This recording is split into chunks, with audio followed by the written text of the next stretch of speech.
Hi guys, welcome to another one of my series. This one is called emotional manipulation. So I have 6 points this time. I'm gonna bring it here so I can have it. So I have six signs of how to know or recognize that you are being emotionally manipulated. Hold on, guys. Get some water. So, I've been going through a lot of internal changes because of the planetary activities that are going on. I'm heavily affected, and it's just causing me to go deep, with all the Scorpio in my chart and with the Pluto in Scorpio retrograde and the full moon in Scorpio that just happened. So I've been there like all day on the couch and realizing now today that I am a victim of, well, not a victim, but I am subject to emotional manipulation, and it really shocked me. Because you always think of like manipulation like as something that you can see coming, and let's say for those who consider themselves as spiritually awakened, enlightened, and all of these things, you might not think that you would be manipulated because you're so aware and you have all of this awareness and whatnot. So finding out that you're being manipulated is something that it's hard to digest, because not that I didn't know before as an empath, and with the people, and it's always with the people closest to you. Okay, I've always known that, but initially, as empaths, we think that it's our job to take on other people's burdens because we are the light and we are the energy worker and we're the ones to uplift everyone. But I think that perception or that understanding, there's a thin line, and if it's not understood or if it's not used with discernment, then you end up, being emotionally manipulated without knowing that your people are doing that to you, the closest people to you. And then once I was aware that that was happening to me, let's say a while back, I started slowly. That's when I slowly started to, pull my energy back a bit. But then I thought that when I would, let's say, pick up the phone or answer the messages to these people, it was from my choice and all of that stuff, which brings me to the point of this video, because today I realized that when you think that you're doing that, you're choosing to pick up the phone. An example, give 1 hour of your time to a friend to vent, that is being a good person, and that's being pious, and that's being a good light worker. That's distorted and it's false when you hang up the phone and you're feeling depleted. When you turn around and when you're looking for people to fill your cup, not that anyone should fill your cup, which is also the point of the video. Not necessarily the video, but the underlying truth why we fall in this, because no one is supposed to fill anybody's cup. When you turn around and you're looking for people to give you whatever that you feel that you're giving to them, you're not getting it back, which is some of the points that I wrote down. So I'm just gonna get right into it. So that was just like a little intro, and the examples that I'm gonna be giving to you guys from these 6 points that I have here, these are all personal situations that's happened to me. And So I'm going to try and keep this as anonymous as possible in case that these family members or friends watch the video, but I don't have anything to hide, so it is what it is. So point number 1, how one of the signs to know if you are being emotionally manipulated is the people who are doing it, they they first come in, or when they come into you, when they come towards you, or when they approach you, they approach you like they want to save you. Okay, because you know we all have our vulnerabilities, we all have our weaknesses, our weekdays, we all go through up and downs and whatnot. It's normal, and it's normal to reach out. It's the sane thing to do. The proper thing to do in that is to reach out to the right type of people. But anyways, so these people, they come in, and they come in bearing gifts. They come in bearing solutions to your problems. But the key here is you didn't ask them that time. They just, appeared out of, I'm not going to say out of nowhere, but their offer of assistance or help comes in a moment where you're not seeking. But you as a good person, and we're not going to turn down advice, especially from our family and friends, when no person will do that.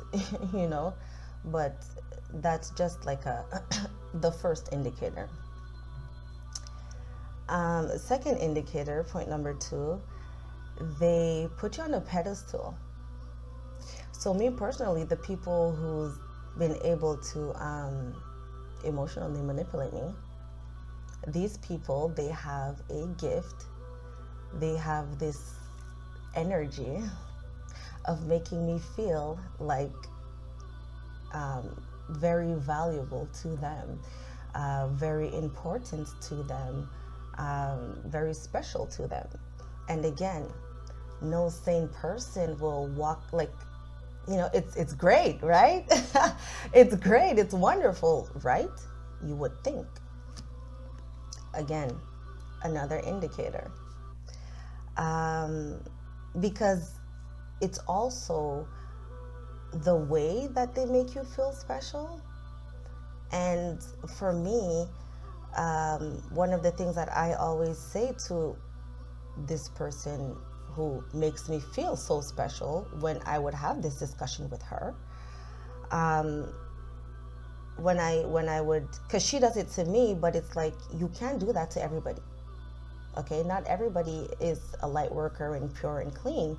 So when she does that, let's say to other people, she then becomes depleted, and it blows up in her face, and then she comes to me and asks me why. But then I tell her, why are you offering that amount of love, money, attention, and affection to these people? What have they done to you, and why are they putting you on a pedestal? We have a friendship that goes way back from primary school. So we know each other, that's fine. But these people, your coworkers or whatnot, they're just your coworkers. They're not your friends. Okay? I keep telling her, they're not your friends. And why? Why do they just, because again, your coworkers are people that we meet now. Before that, they become, let's say, friends, they're first acquaintances. Okay, because I think everybody now watching this video, we've come a point in our lives that I don't think we're looking for friends. I think we're looking to better ourselves and enlighten and whatnot. But anyways, so if you don't know why these people are attached to you, why these people are gassing you up, for me, and I tell her, for me personally, it's a red flag. Because what is it? What makes me so special to you?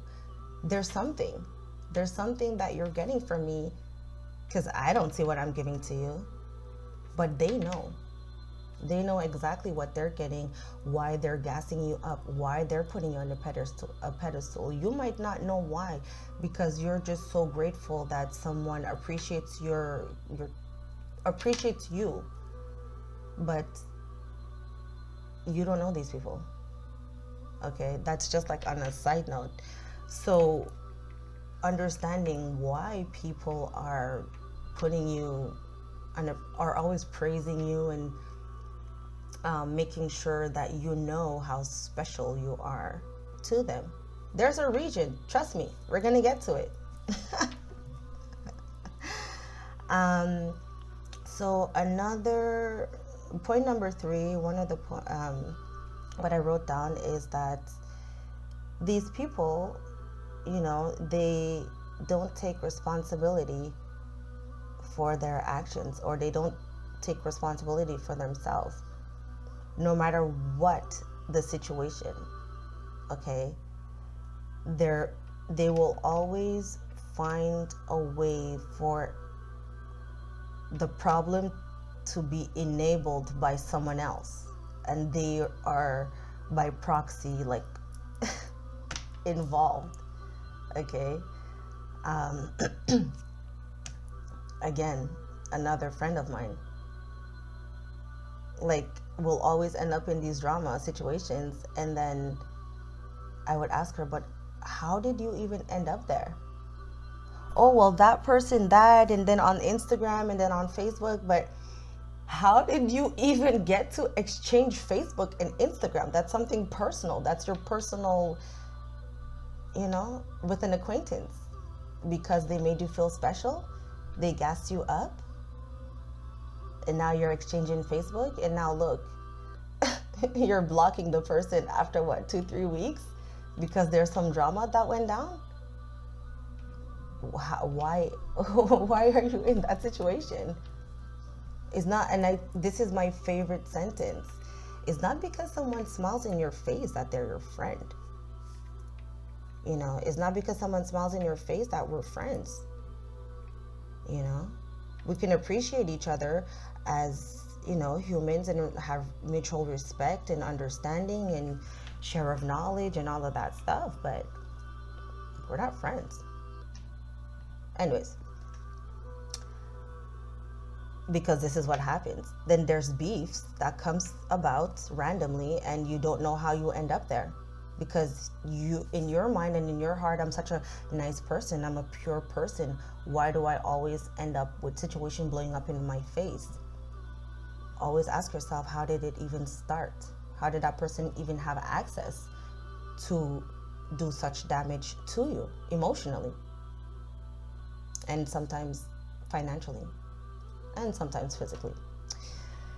So, point number 4, they take a lot from you, and it's not reciprocated. It's not equal when it's time for you to get.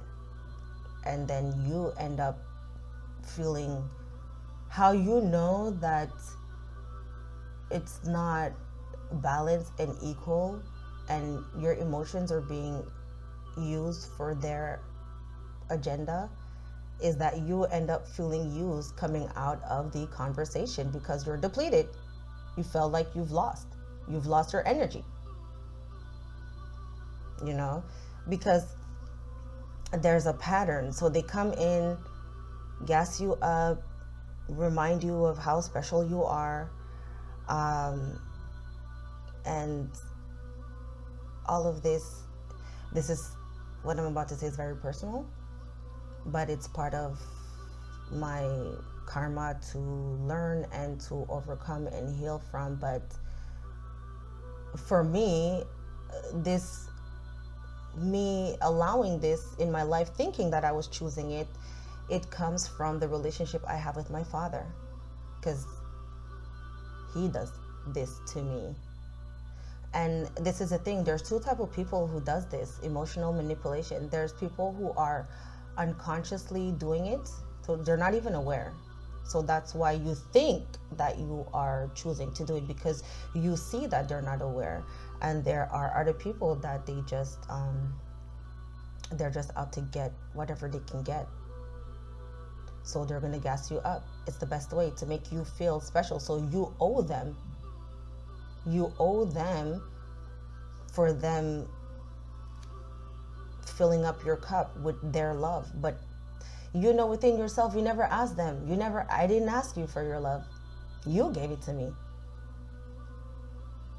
If we break it down black or white, like my t-shirt, because I'm a Virgo and everything is black or white, you know, because, and the only reason why we're getting there is because now we're having a beef, because I'm, let's say, unavailable for you when you're in a crisis.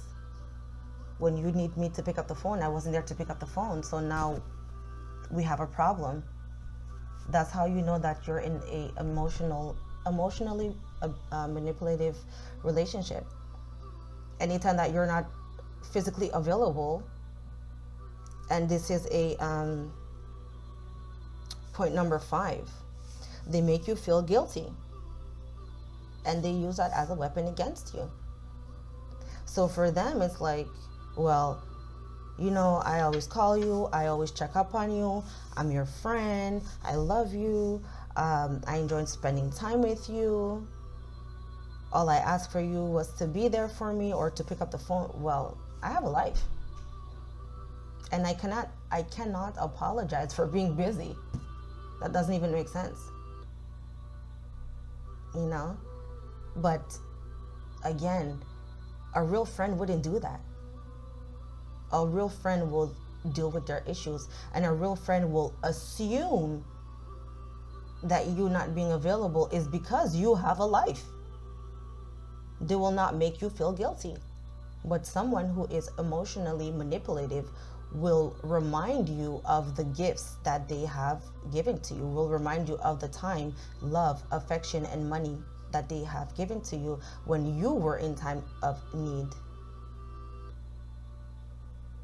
And then by them putting that in your face, you feel like a dirty person. You feel like worthless inside. Because it's facts. Yeah, they were there for you. Yeah, they were gassing you up. Yes, they were putting you on a pedestal. So what? Therefore, I owe you? And there's consequences if I don't?